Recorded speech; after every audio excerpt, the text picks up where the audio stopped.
আসসালামু আলাইকুম বন্ধুরা, আপনারা সবাই কেমন আছেন? আলহামদুলিল্লাহ, আমিও ভালো আছি।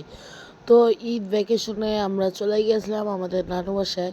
তো আমাদের নানু বাসা থেকে সাফারি পার্ক খুব কাছেই ছিল, তাই আমরা ফার্স্ট প্ল্যান করেছিলাম যে সাফারি পার্কেই যাব। সাফারি পার্কে আমরা বের হওয়ার উদ্দেশ্যে রওনা হয়ে গেলাম। সো আমরা ফাইনালি খুব তাড়াতাড়ি আমরা সাফারি পার্কে পৌঁছেই গিয়েছি।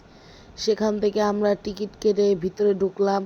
ভিতরে যেয়ে প্রথমে একটু হাঁটাহাঁটি করার পরেই আমরা চলে গেলাম পাইরেট সেকশনে।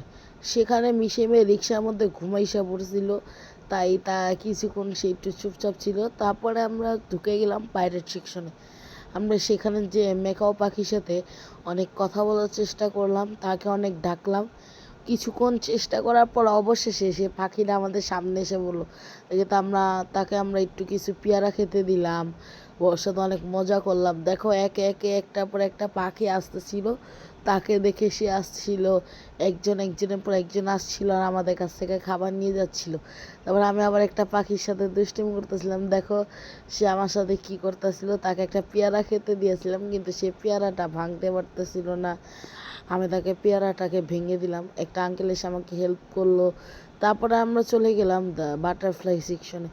সেখানে অনেক গাছগাছালিতে ভরা ছিল, তাই প্রজাপতি তেমন একটা দেখা যাচ্ছিল না। সূর্যের আলো কম থাকায় প্রজাপতিগুলো এত বের হচ্ছিল না, আর ক্যামেরায়ও প্রজাপতিগুলো ধরা পড়ছিল না। সেখান থেকে আমরা ঘোরাঘুরি করে চলে আসলাম ময়ূরের এখানে।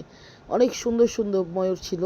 ময়ূর দেখা সত্ত্বেও আমি আমার জীবনের প্রথম তাদের এই পাখাগুলোকে ফুটাতে দেখলাম। তারপর তারা এই পাখাগুলোকে নাচাচ্ছিল। তারপর আমরা একটু বিশ্রাম করতেছিলাম, তখনই আবার মিশেম দুষ্টুমি করা শুরু করে দিল। সেখান থেকে চলে গেলাম আমাদের জাদুঘরে।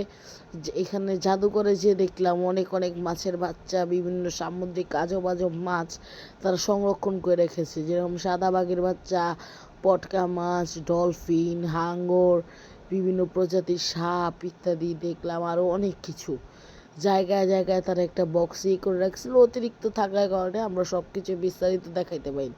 তারপর দেখলাম এখানে রয়্যাল বেঙ্গল টাইগার, অক্টোপাস, সাদা বাঘ, বড় অক্টোপাসও তারা সেখানে সংরক্ষণ করে রেখেছে। সেখানে আমরা কিছুক্ষণ থাকার পরে আমরা চলে গেলাম উট পাখি দেখতে। অ্যাকচুয়ালি এটা উট পাখি নয়, ইমু পাখি ছিল। ইমু পাখি আমরা দেখতেছিলাম। সেখান থেকে চলে গেলাম আমরা আবার ধনেশ পাখি দেখতে। ধনেশ পাখিকে যখন আমরা ভিডিও করতেছিলাম, দেখো সেটা ঠোঁটটাকে কীভাবে সুন্দর করে নাড়াচ্ছিল। সবাই ভিডিও করতেছিল, আমরাও ভিডিও করতেছিলাম।